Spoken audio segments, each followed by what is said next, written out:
Eu gosto de pensar que eu sou o tio do Zap, né? Que eu sou responsável por tudo aquilo que passa ali por mim.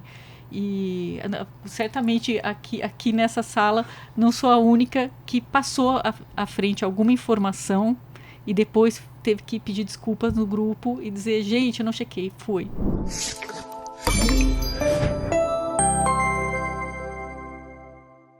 Olá, eu sou a Thaís Pimenta e este é o Analisa, o videocast da Secretaria Executiva de Comunicação da Unicamp. O nosso estúdio está em reforma, ela deve durar alguns meses, por isso estamos nesse espaço novo e temporário. Até lá, os nossos próximos encontros vão ser aqui. Eu quero aproveitar e agradecer o Espaço Plasma por ter cedido esse local para a gente. Agora vamos ao assunto de hoje, educação midiática e desinformação. Sobre isso, eu vou conversar com a Josiane Serrazoli, ela que é do IFISH, Instituto de Filosofia e Ciências Humanas, e também com a pesquisadora Cláudia Vanderlei do CLE, Centro de Lógica, Epistemologia e História da Ciência. Muito obrigada pela participação de vocês. Queria que vocês começassem comentando sobre essa decisão que foi, assim, uma mudança que chocou muita gente em relação às redes sociais. A Meta divulgou que vai parar de usar a equipe que filtrava ali as informações falsas das verdadeiras, é isso? Eu imagino que seja um impacto muito grande para vocês que lutam tanto pela educação midiática. Muito bem, nós já agradecemos pelo convite e inaugurar o espaço novo também. Ficamos muito felizes e de poder trazer o assunto da educação midiática nesse momento tão importante, decisivo para as nossas democracias. Eu não sei exatamente que momento vai ao ar o Analisa, mas hoje é dia 8 de janeiro. Dia 8 de janeiro deve ser lembrado por nós como Dia da Democracia. E me parece que o Zuckerberg está na contramão disso. É isso que é o mais importante, me parece, da ação dele. Temos no horizonte a clareza de com o que exatamente nós estamos contando. Acho que é importante o Zuckerberg e outros das Big Techs sinalizarem claramente, como eles fizeram agora, o descompromisso total que eles têm com a responsabilidade que os meios de comunicação, nós estamos aqui no meio de comunicação, sabemos o quanto que precisamos ter responsabilidade com o que estamos fazendo, né? Então, eu nem sei se eu gostaria de repercutir tanto o Zuckerberg, a não ser pelo fato de como uma ação de educação midiática, lembrarmos que é necessário sempre desconfiarmos do que o mercado quer fazer. No final das contas, é um mercado de mídia. E, nesse momento, estrategicamente, num determinado contexto, para eles é mais interessante fazer esse tipo de coisa, e aí midiaticamente eles vão fazer usando as palavras mágicas. Por exemplo, liberdade de expressão virou uma palavra mágica que abre os portais de tudo. É mais ou menos isso para começar. Muito obrigada pelo convite. E assim, eu imagino que esse seja também um problema em relação ao que pode virar, né? A gente teve o cenário da pandemia, que foi, assim, muito caótico, principalmente em relação aos cientistas que foram descredibilizados. Isso é uma preocupação que pode afetar de novo, de maneira muito negativa, prejudicar muita gente. Qual que é a visão de vocês duas em relação a isso? Cláudia, gostaria de comentar um pouco isso, assim a gente vai fazendo Vamos conversando um ping-pong? Isso. Tá, então eu queria agradecer vocês também pela oportunidade da gente estar conversando e por estar inaugurando o espaço novo. É muito bom começar uma coisa nova, né? Eu acho que a gente, em relação à ciência, é importante valorizar, mas também pensar que a ciência funciona de um jeito diferente, né? Porque a gente tem paradigmas que às vezes eles são refutados e a gente muda o modo de pensar.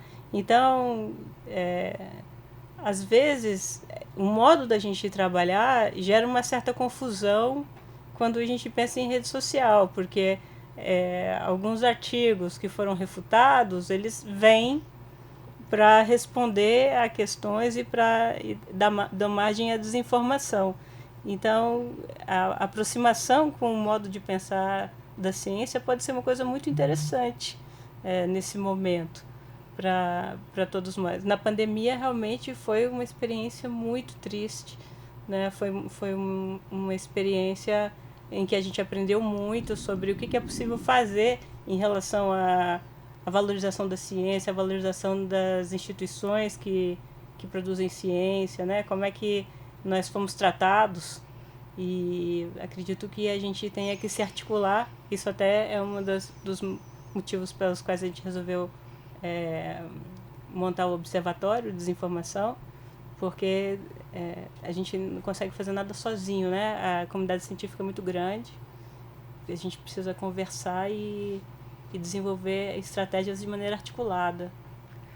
Me parece que o risco, Thaís, assim, você colocou a questão de se a gente está em maior risco, né? O risco talvez seja porque a gente tem dentro da dinâmica científica uma série de práticas, do cotidiano mesmo, que envolve aquilo que a gente desenvolve aqui, que pode nos deixar longe desse debate que está nas redes, que está nas praças, que está nas famílias, que está nos lugares. E haver um isolamento em relação a isso. Sem uma checagem, claro que fica mais fácil isolar, porque, bom, já que não está checando mesmo, vai aquele discurso que passa mais facilmente ou aquele que agrada mais quem está ouvindo. Ninguém quer ouvir que precisa tomar mais cuidado com isso ou aquilo. Quer ouvir que está tudo livre. A palavra livre, realmente, ela é um portal. Então, acho que é um momento que a gente precisa novamente ter atenção para isso e não permitir esse afastamento. E é dos dois lados, né? Não tem, olha, a culpa é das redes sociais. Não, nós precisamos ter atenção para isso. Então, o observatório também é um observatório para nós, né? Olharmos como nós estamos nos comunicando também e fazendo isso fazer sentido para as pessoas, para elas se envolverem, né? Não pode ser à parte. E já que vocês tocaram nesse assunto, eu queria que primeiro Josiane e depois Cláudia comentassem um pouquinho sobre a desinformação. Ela tem vários fatores aí que influenciam, não só a rede social, e também sobre a educação midiática e, dentro disso, o trabalho de vocês no observatório. O quanto é importante, qual que é o objetivo de vocês em relação a isso? Eu penso que a desinformação... a gente brinca um pouco entre nós, assim, que a desinformação deve ter surgido junto com o primeiro dinossauro, né? Porque a desinformação não é uma novidade nem das redes sociais, nem das tecnologias, nem do século XXI. A primeira vez que aparece a palavra desinformação associada a uma notícia manipulada, não é a primeira vez que a notícia foi manipulada, né? Todos os governos de todos os tipos de organização social tiveram em algum momento alguma manipulação de informação, mas ela aparece num jornal falando sobre isso no século XVIII, e isso que a gente tem o registro, né? Então, só para dizer que não é uma coisa das redes sociais, a gente não tinha nada parecido com isso lá atrás. Mas a manipulação da informação, ou a informação parcial, a informação errada propositalmente, ou equivocada sem querer, ou aquela que você sublinha, né? Aquela informação que ela é verdadeira, mas você faz ela parecer ainda maior, melhor do que ela é, ou pior, né? Isso está no nosso cotidiano, e não é por otimismo, mas por observação mesmo. Eu acho importante a gente considerar que nós sabemos lidar com ela. Talvez a gente tenha que aprender muito, muito mais agora, e por isso a educação midiática é fundamental, a lidar na escala e nas dinâmicas que ela tem hoje, que são realmente imensas, novas, em muitas das suas práticas. Mas, por exemplo, todos nós aqui lidamos com o comércio. O comércio pratica desinformação absolutamente no seu cotidiano. Quantos cremes maravilhosos que já não foram anunciados e nós não compramos? Milagrosos. E nós não compramos. Quanto nós compramos? E por que compramos? E o que aconteceu? Então, pensar que isso não é uma coisa de especialista, mas que a gente sabe lidar e a gente sabe se deixar enganar, porque a gente está com a tendência a acreditar. Se alguém aparecer aqui assim, olha, você, vamos supor que eu me importasse com cabelos brancos. Você tomar essa pílula, nunca mais seus cabelos brancos vão te incomodar. eu posso querer acreditar nisso, eu posso buscar uma informação mais aprofundada a respeito, antes de investir, sei lá eu quanto que isso valeria, deve valer bastante, eu imagino. Então, assim, a gente tem, né, a gente sabe fazer essa leitura do mundo. E acho que pensar na desinformação com coisas que a gente já tem um know-how para construir é mais interessante, nos dá mais confiança para olhar do que eu entender assim, olha, a partir de agora as Big Techs fizeram mais um movimento inesperado. Não, os movimentos delas são todos esperados. O objetivo é muito claro, né? O objetivo não é que todos tenham consciência de tudo o tempo inteiro, é que elas consigam garantir o negócio lucrativo que elas inventaram, que de fato é, né? Então, por isso, a educação midiática não é só uma questão de saber identificar o que é falso, o que é verdadeiro, mas se interessar por como funciona. Como funcionam os próprios mecanismos, inclusive esse do creminho mágico, da pílula extraordinária, e entender como a gente funciona em relação a isso. Eu acho que essa parte da educação midiática, no nosso observatório, interessa muito mais do que ficar olhando quem ou o que foi manipulado. Porque é evidente que eu tenho condições de olhar para mim mesma, né? Olhar como uma pessoa que reage às situações e prestar atenção. Puxa, eu tenho medo de tais coisas, eu tenho especial interesse por essas outras, então eu tenho que prestar atenção em como é que essas coisas estão chegando até mim, como elas me afetam. Se trata de conhecer as emoções, que é muito difícil, não é simples, né? Então, eu gosto de pensar na educação midiática mais como uma educação dos nossos próprios sentidos, da nossa própria percepção, porque entender como algo é passado como falso ou verdadeiro, ou como é que ele é manipulado ou não, se foi usada uma inteligência artificial para produzir um efeito que não é real, etc. Isso vai mudar o tempo inteiro. Não sei se ajuda a esclarecer. Claro, ajuda sim. E dentro dessa ideia, eu queria até perguntar para a Cláudia em relação a essa questão da educação midiática, como uma alfabetização, a gente pode dizer, dos jovens, sim, também até dos educadores que precisam passar por uma capacitação nesse sim sentido. Do jeito que a gente está trabalhando, a gente está trabalhando com material todo da Unesco, né? Então, a Unesco, ela faz um material de grandes princípios e são 190 e poucos países, eu nunca sei quantos são exatamente, que fazem parte da Unesco. Então, tem que ser suficientemente aberto para que todo mundo possa implementar.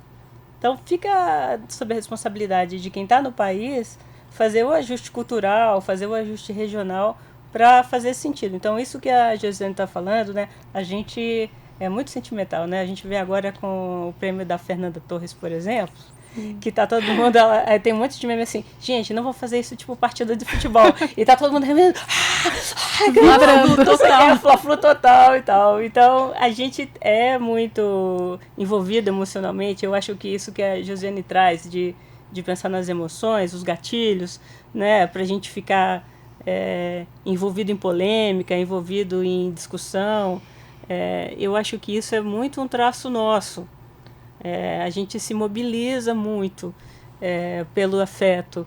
Então, por exemplo, a educação midiática que a gente está desenvolvendo, ela tem a ver um pouco com comunicação não violenta, tem a ver um pouco com você perceber um pouco, a gente perceber um pouco o que nos mobiliza, né? O que chama a nossa atenção. É um pouco diferente de educação midiática desenvolvida em outros países, digamos assim, mais frios, que essa questão jamais passaria pela cabeça do pesquisador que entrasse. Outra questão que a gente traz também, que é particular nossa, é a discussão de memória, verdade e justiça. Porque a gente, quando propôs esse projeto para a Diretoria Executiva de Direitos Humanos aqui da Unicamp, a nossa primeira hipótese é que a gente tem a dificuldade de lidar com desinformação sobre o período da ditadura militar, período autoritário, porque a gente não resolveu isso entre nós. né? A gente não fez os nossos museus, a gente não reconheceu nossos corpos, a gente não fez nossos lutos, a gente não reconheceu as pessoas responsáveis. Sim. Então a gente tem umas, vamos dizer assim, a gente ficou com uma tarefa a fazer que permite que as pessoas celebrem um torturador, permite que algumas coisas que os pingos estando postos, né, nos is, a gente jamais faria. A gente com museus, a gente com livros didáticos, com esse tipo de assunto posto socialmente, que a gente infelizmente não conseguiu fazer ainda, a gente teria uma outra percepção da vida social e do modo de resolver problemas, né? Outra questão também que é muito nossa é a nossa dificuldade de dialogar publicamente sobre qualquer pauta, né? Então, essa ideia do cancelamento, né? A gente... porque, pelo menos a minha geração, né, tem uma memória de um regime autoritário, que a gente praticamente não podia falar sobre a realidade. A gente tinha que estar falando sobre outras coisas. Então, por isso, muito interesse na literatura, né, que vai explicando o que está acontecendo socialmente sem sofrer tanto assédio, vamos dizer assim. Mas, de qualquer maneira, o espaço, a praça, né, onde a gente pode se encontrar e conversar sobre os problemas que estão ocorrendo entre nós, ela precisa estar respaldada, né, para a gente poder vir num programa, conversar publicamente, ir num evento e poder pautar realmente o que precisa ser pautado, falar o que precisa ser dito. Então, eu vejo que a gente ainda tem uma memória de constrangimento e muitas pessoas não querem nem aparecer nem falar. Então, a gente tem pessoas brilhantes que têm interesse em trabalhar com essa pauta, mas ainda tem um resguardo, assim, tipo assim, não, se eu falar vou ter problema. Entende? Então... Eu queria pegar uma caroninha ali. Posso, Thaís? Claro. Acho que você perguntou de alfabetização, né? A gente tem usado letramento, é sinônimo, é a mesma coisa. Mas é que pouca gente gosta de ser alfabetizada de novo depois que foi a primeira vez, né? Já resolveu o problema. Mas qual que é o sentido de alfabetizar? Você aprender os códigos de uma linguagem para poder utilizá-la e individualmente e socialmente. Então, acho que isso que a Cláudia traz, juntando com aquilo que eu estava dizendo, que a gente aprende a lidar com as emoções, né? Você aprende a lidar com as emoções como se apropriasse de uma linguagem pessoalmente. E como é que a sociedade lida com ela? Se você vai para a sociedade e isso não tem respaldo, aqui pode elogiar torturador publicamente, aqui pode dizer que bandido bom é bandido morto, aqui a gente pode desprezar a vida de outros. Pode ser racista, aqui a gente pode dizer que mulher é menos interessante para o mercado, sei lá, qual tipo de violência isso é inconsequente na sociedade também. A gente vai incorporando essa alfabetização negativa, né? Que as coisas que você leva coletivamente não tem consequências. Então, a questão da ditadura iniciada nos anos 60, acho que jamais terminada, no final das contas, como regime terminada, sim, com certeza, mas como uma herança enorme, ela nos convoca a olhar para isso socialmente. O que importa nessa sociedade, né? Que valores são caros para todos nós, que não podem ser ameaçados, seja individualmente, seja num cancelamento convocado, ou seja na cultura cotidiana. Então, essas duas dimensões, elas se conectam a partir do momento que você compreende que, vamos dizer, estava falando ali das emoções, você falar de medo do comunismo, que era o que justificava a ditadura em 64, que é o que estava justificando as últimas eleições presidenciais. Não vamos deixar o país cair nas mãos de comunistas. Eu não sei se eu vou viver para ver alguma ameaça real comunista se colocar. por que isso mobiliza, né? Porque a maneira como esse discurso foi sendo feito, foi sendo justamente mostrado que você tem algo a perder se você olhar para o outro. Né? E o que é o comunismo? O que é a ideia do comunismo? Nem defender, nem não defender. E trazer as críticas que a gente possa fazer a qualquer tipo de organização social. Mas uma coisa fundamental que está na essência do comunismo é de que você não é o centro do mundo. Né? Você está... o bem-estar, ele passa pelos coletivos. E não precisamos ir para os comunistas para não deixar talvez algumas pessoas desistirem do programa na metade. Não desistam, não desistam. Vamos para o que as comunidades e as culturas indígenas nos ensinam no nosso continente também. De um bem viver que só faz sentido se ele é coletivamente experienciado, né? Se ele se conecta inclusive com a natureza, inclusive respeitando, não simplesmente usando a natureza como recurso. Isso são duas maneiras de pensar que nos tiram do individualismo totalmente e levam para uma dimensão social que nós... Aí sim, né? Um letramento, se a gente vai usar a alfabetização, a gente precisa ter uma alfabetização cidadã. Né? Olhar para ela e ver, eu perco no atendimento ao meu desejo, mas o coletivo ganha. Então, se eu não consigo entender que eu tenho, aspas, medo do comunismo, medo dos indígenas, medo, sei lá, do quê, e isso me torna mais suscetível a um tipo de discurso, né? Então aí fica difícil. Então, por isso esse letramento, é um letramento que não é só individual, de uma percepção de como é que você está também conectado no mundo. Agora, dentro dessa conexão, eu acho que ainda tem essa realidade de a gente ter aí duas pontas das faixas etárias, né? Porque existe a educação desde os jovens até as pessoas idosas. De repente, aqueles tios do Zap, né? Que ficam compartilhando tudo sem checar. Isso também é um desafio. Vocês estão começando com o observatório nessa parte mais dos jovens, dos educadores, mas é um trabalho de formiguinha, né? A tendência é que as pessoas, elas se conscientizem disso aos poucos, passem a refletir, saibam onde procurar as coisas, as informações. O tio do Zap é um mito, né? Ele não existe em termos reais. É aquela imagem que a gente coloca um pouco...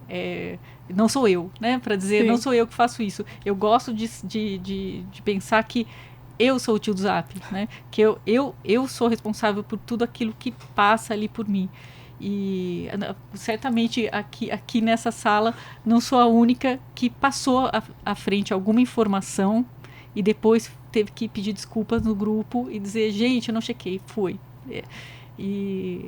Depois que passou, ela passou. E outra pessoa no grupo passou, e ainda passou com aval. Foi a professora que passou.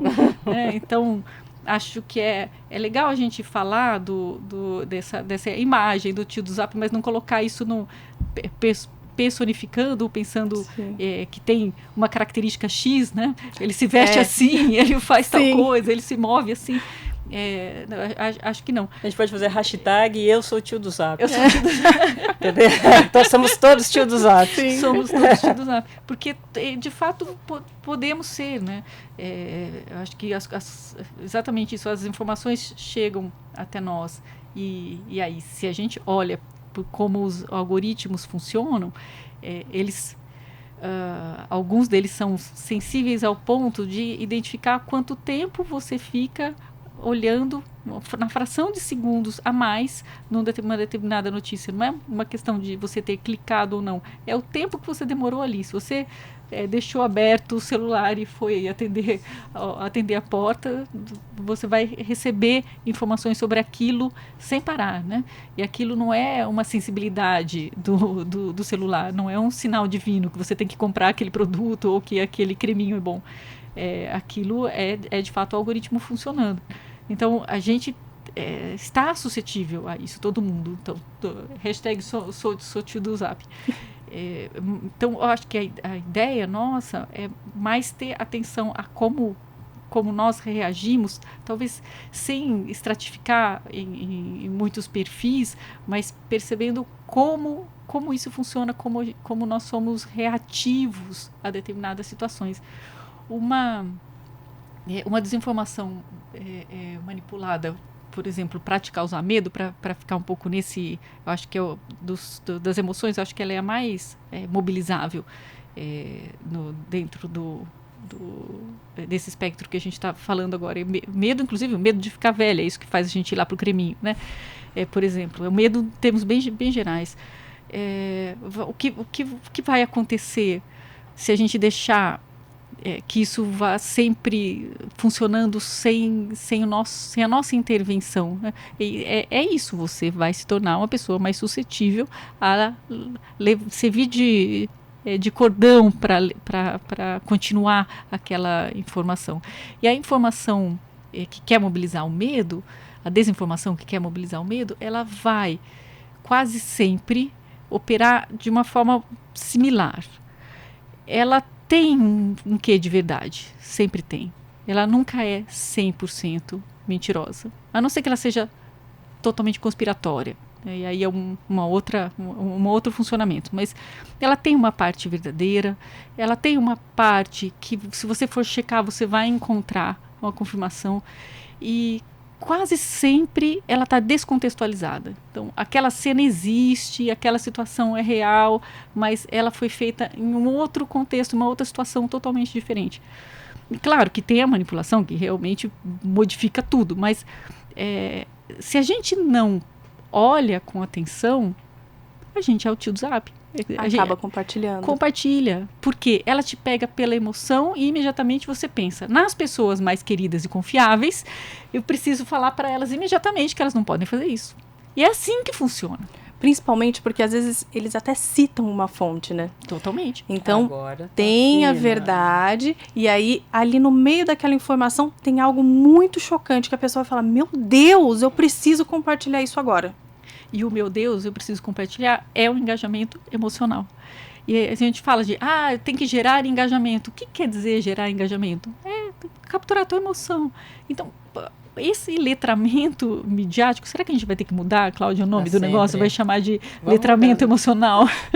Porque, de fato, ele não é para decifrar a mídia, né? É para decifrar como é que você é mobilizável, capturável por ela.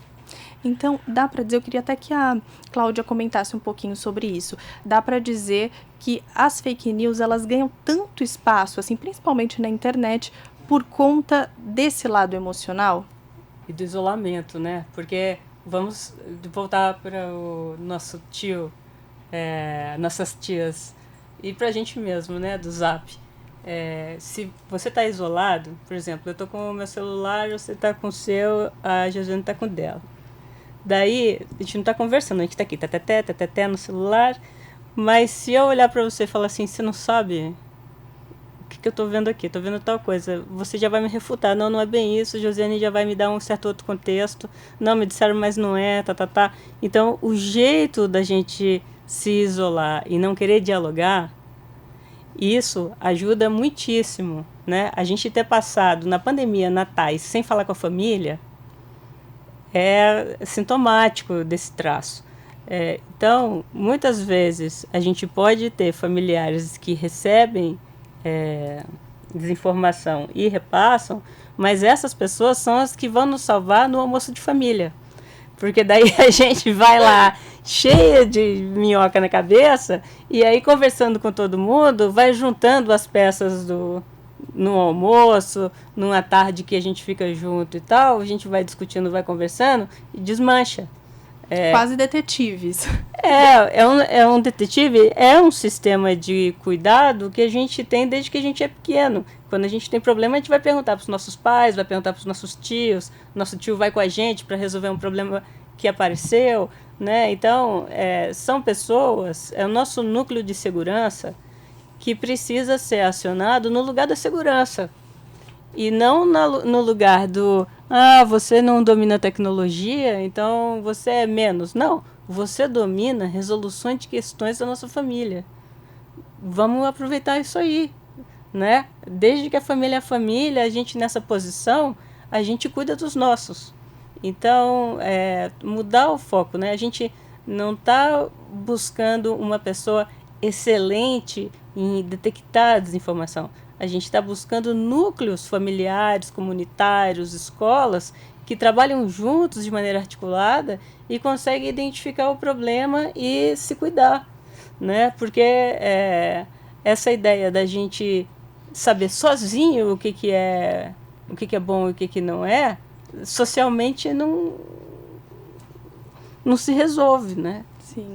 E acaba que a educação midiática, então, ela entra como uma campanha de conscientização, basicamente. Seria ali a mesma coisa, assim, claro, em outro contexto, mas, olha, você não pode beber e dirigir porque você pode sofrer um acidente, ou até mesmo alguma campanha em relação à saúde. Então, é uma coisa que tem que ser frequente e, assim, tem que bater bastante, sempre lembrar a pessoa daquilo, né? Olha, você já checou hoje se essa informação que você compartilhou é verdade?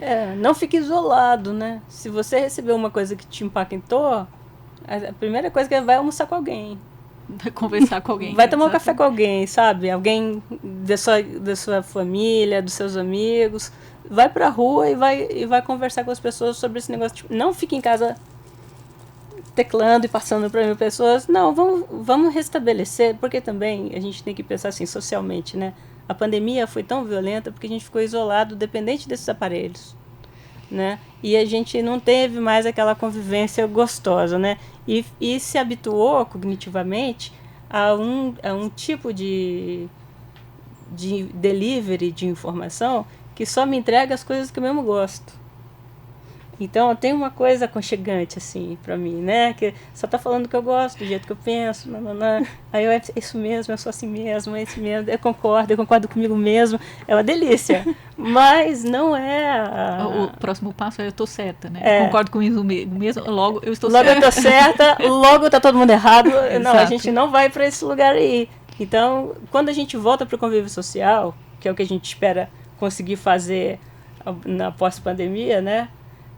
A gente volta a ouvir aquele amigo que não concorda exatamente com o que a gente fala, traz outras coisas, com os nossos familiares que não têm exatamente a mesma posição, mas trazem coisas interessantes, informações interessantes, voltar a lidar com a diversidade humana, né? Então, antes da gente encerrar, eu queria que você, Josiane e Cláudia, comentassem um pouquinho sobre a programação dentro da Olimpíada Brasileira de Educação Midiática. Não tem uma programação? Tem como que o pessoal faz para acompanhar, para participar? Excelente. A Olimpíada Brasileira de Educação Midiática está em gestação e preparação dentro do Observatório da Desinformação. O Observatório da Desinformação já está ativo, observatório da desinformação.org, as informações estão todas lá, dos projetos que a gente tem e das iniciativas, a gente vai atualizando conforme elas estão sendo elaboradas, as parcerias, e ali, eu acho que o lugar para acompanhar é exatamente lá, e de lá nós vamos ter as orientações para a Olimpíada. A Olimpíada terá uma etapa de formação dentro da plataforma AvaMec, que é do MEC. Isso, nesse momento a gente está nessa preparação. Cláudia. Isso, porque o que a gente pensou é que a questão da educação midiática, que é o nome que a gente está dando, a gente pode mudar depois, né? Mas a questão que a gente tem é que as pessoas fiquem bem, mesmo em relação a essa quantidade infinita de informações que está disponível, que nem sempre estão com curadoria, né, como a gente estava falando no começo. Então, o que a gente tem de esforço é construir um trabalho de enfrentamento à desinformação que seja através de grupos. Então, para se inscrever se preparem, para se inscrever nas Olimpíadas, é um professor e 4 estudantes. Então, ensino médio. É um time de 5 do ensino médio. E eles vão ter que, ao longo das atividades, eles vão ter que se preparar, porque a gente pensou que nas escolas eles não vão ter um material de referência sobre as coisas que estão acontecendo. Então, a gente está preparando para distribuir esse material de referência sobre sobre os casos de desinformações efetivos que tem aqui no país, né? E aí, depois que eles trabalham juntos para resolver questões, eles vão se articulando com outros grupos, com outros times, que entram na plataforma também para resolver os casos de desinformação. Então, a gente vai fazendo uma rede de resoluções possíveis para casos de desinformação. Então, é uma competição de associação. Competição colaborativa. E eu espero que seja muito legal. Com certeza. Estamos fazendo com muito carinho, muito cuidado. E a gente promete, quando tiver com ela prontinha, a gente fala para vocês, porque é importantíssimo o espaço para a gente divulgar e chamar as pessoas para virem participar com a gente. Então, Josiane Serrazoli, do IFISH, Instituto de Filosofia e Ciências Humanas, e também pesquisadora Cláudia Vanderlei, do CLE, Centro de Lógica, Epistemologia e História da Ciência. Quero agradecer vocês pela presença, foi muito legal esse bate-papo e espero que vocês voltem aqui com mais novidades sobre o Observatório. Obrigada a você. Obrigada. Gostaria também de agradecer a nossa equipe técnica, João Ricardo Boi, na direção de imagens, Bruno Piato, nas imagens, e Kleber Casablanca na edição de imagens. E Marcos Botelho Júnior ajudaram na montagem desse estúdio novo e temporário aqui nesse espaço do Plasma. Muito obrigada e até a próxima!